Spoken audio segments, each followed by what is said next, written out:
எல்லோருக்கும் வணக்கம். Welcome back to my channel Sona's cooking journey. இன்றைக்கி நம்ம ஒரு இன்ட்ரெஸ்டிங்கான ரெசிபி பார்க்க போகிறோம். அதாவது ரோட் சைட்லலாம் கிடைக்கும் இல்லையா ஃப்ரைட் ரைஸ், அதை எப்படி நம்ம வீட்டில் பண்ணுறதுன்னு தான் பார்க்க போகிறோம். இது ரொம்ப டேஸ்டியாக இருக்கும் இந்த ரெசிபி. இந்த ரெசிபியை பார்க்குறதுக்கு முன்னாடி என் சேனலுக்கு சப்ஸ்கிரைப் பண்ணாதவங்க சப்ஸ்கிரைப் பண்ணிக்கோங்க. கூட இருக்க பெல் பட்டனையும் ப்ரெஸ் பண்ணிக்கோங்க. வாங்க அதை இப்போ எப்படி பண்ணுறதுன்னு பார்க்கலாம். நம்ம இப்போ ஃப்ரைட் ரைஸ்க்கு ரைஸ் குக் பண்ணிக்கலாம். அதுக்கு 4 கப் அளவுக்கு தண்ணி எடுத்து சூடு பண்ணிக்கோங்க. அது நல்லா கொதிச்சதுக்கப்புறம் அதில் 1 டீஸ்பூன் உப்பும் 1 டேபிள் ஸ்பூன் எண்ணெயும் சேர்த்துக்கோங்க. எண்ணெய் சேர்த்திங்கன்னா சாதம் ஒன்றோட ஒன்று ஒட்டாமல் நல்லா பொல பொலன்னு இருக்கும். இப்போ அதை நல்லா மிக்ஸ் பண்ணி விட்டாச்சு. நான் இன்றைக்கி வந்து 1 கப்பு லாங் கிரெயின் ரைஸ் எடுத்திருக்கேன். உங்ககிட்ட அந்த ரைஸ் இல்லைன்னா நீட்டாக இருந்தால் நல்லாயிருக்கும். இல்லைனா நீங்கள் பாஸ்மதி போட்டுக்கோங்க. அதை நம்ம அதில் சேர்த்துடலாம். சேர்த்து வந்து ஒரு 10 நிமிஷம் வேக விட்டால் போதும்.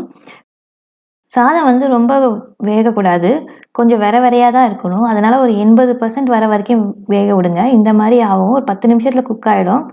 இப்போ சாதம் வெந்துட்டுது. நம்ம வந்து இதை வடிகட்ட போகிறோம். ஒரு வடிகட்டி வச்சு இதை வடிகட்டி எடுத்துக்கோங்க. எடுத்துகிட்டு இதை நல்லா ஒரு பிளேட்டில் போட்டு நல்லா ஆற வச்சுடுங்க. அப்போ தான் ஃப்ரைட் ரைஸ் நல்லாயிருக்கும். இப்போ வந்து நம்ம ஃப்ரைட் ரைஸ் பண்ண ஆரம்பிச்சிடலாம். அதுக்கு ஒரு கடாய் எடுத்துக்கோங்க. கடாயில் வந்து ஒரு 2 டேபிள் ஸ்பூன் அளவுக்கு எண்ணெய் சேர்த்துக்கோங்க. எண்ணெய் சூடானதுக்கப்புறம் அதில் வந்து ஒரு 2 டேபிள் ஸ்பூன் அளவுக்கு நல்லா பொடியாக நறுக்கின பூண்டு சேர்த்துக்கோங்க. பூண்டோட வாசனை வந்து ரொம்ப நல்லாயிருக்கும். அதனால் கொஞ்சம் ப்ரௌனாக விடுங்க அதை. இப்போ வந்து ஸ்ப்ரிங் ஆனியன்ஸோட அடி தண்டு பகுதி இருக்குல்லையா, அது ஒரு 1/4 கப்பு சேர்த்துக்கோங்க. இது உங்ககிட்ட இல்லைன்னா ஒரு 1/4 கப் அளவுக்கு பெரிய வெங்காயத்தை நல்லா பொடிசாக கட் பண்ணி இதை சேர்த்துக்கோங்க. லேசாக வதக்கிக்கோங்க. அதுக்கப்புறம் அதில் ஒரு 1/4 கப் அளவுக்கு ஸ்வீட் கார்ன் சேர்த்துருக்கேன். இருந்தால் சேர்த்துக்கோங்க, இல்லைன்னா பரவாயில்ல. அப்புறம் 1/4 கப் அளவுக்கு பொடியாக நறுக்கின கேரட் சேர்த்துருக்கேன். அதுக்கப்புறம் 1/4 கப் அளவுக்கு பொடியாக நறுக்கின பீன்ஸ் சேர்த்துக்கலாம்.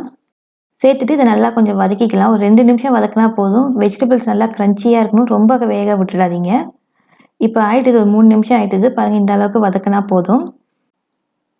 இப்போ நான் இதில் வந்து ஒரு 1/2 கப் அளவுக்கு நல்லா தின்னாக ஸ்லைஸ் பண்ண முட்டைக்கோஸை சேர்த்துக்கிறேன். முட்டைக்கோஸை வந்து வெஜிடபிள்ஸ்லாம் வெந்ததுக்கப்புறம் சேருங்க, இல்லைன்னா அது ரொம்ப வெந்து போயிடும், சீக்கிரமாக வெந்துடும். அதனால் இதை கடைசியாக சேர்த்துக்கலாம். இப்போ இதில் 1 டீஸ்பூன் அளவுக்கு பெப்பர் பவுடர் சேர்த்துக்கலாம். அப்புறம் 1 டீஸ்பூன் சால்ட் சேர்த்துக்கோங்க. சால்ட் கொஞ்சம் குறைச்சலாக சேர்த்துக்கோங்க, ஏன்னா நம்ம சாஸஸ்லாம் அதில் போட போகிறோம். அதுலேயும் உப்பு இருக்கும். போட்டுட்டு ஒரு 2 நிமிஷம் அதை ரோஸ்ட் பண்ணிக்கோங்க. இதில் 1 டேபிள் ஸ்பூன் அளவுக்கு சோய் சாஸ் சேர்த்துக்கலாம். அப்புறம் 1 டேபிள் ஸ்பூன் அளவுக்கு சில்லி சாஸ் சேர்த்துக்கோங்க. அப்புறம் 1 டேபிள் ஸ்பூன் அளவுக்கு வினிகர் சேர்த்துக்கோங்க. சேர்த்துட்டு இப்போ இதை எல்லாத்தையும் நல்லா மிக்ஸ் பண்ணி விட்டுடலாம். ஃப்ளேம் வந்து ஹை ஃப்ளேமில் வச்சு தான் பண்ணணும் ஃப்ரைட் ரைஸு.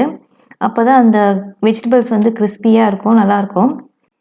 இப்போ வந்து நம்ம வடித்து ஆற வச்சுருக்கோம் இல்லையா சாதத்தை அதில் சேர்த்துக்கலாம். பாருங்கள், சாதம் ஒன்றோட ஒன்று ஒட்டாமல் பொல பொலன்னு எப்படி இருக்குதுன்னு. இப்போ வந்து இதை லேசாக மிக்ஸ் பண்ணி விடுங்க. சாதம் உடையாமல் இதை மிக்ஸ் பண்ணி விடுங்க. ஆனால் ஃப்ளேம் வந்து ஹையில் தான் இருக்கணும். அடுப்பு எப்போதுமே ஹை ஃப்ளேம்லேயே வச்சு பண்ணுங்கள் ஃப்ரைட் ரைஸ் பண்ணுறப்போ.